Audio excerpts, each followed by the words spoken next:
Question number 10.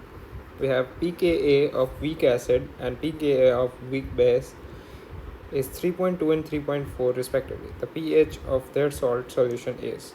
So we're given pKa, concentration of weak acid, and concentration of weak base, pKb.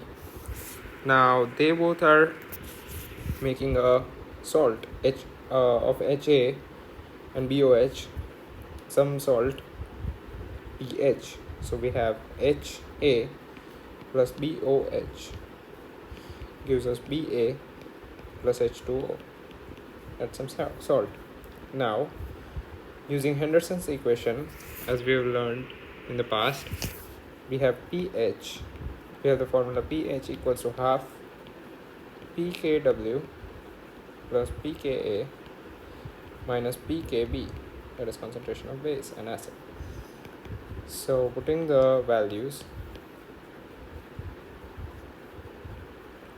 we have 14 plus 3.2 minus 3.4. So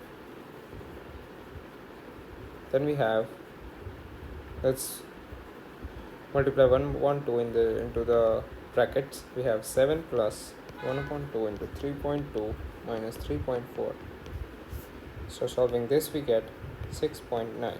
So the answer, the pH of their salt is 6.9, that is option 4.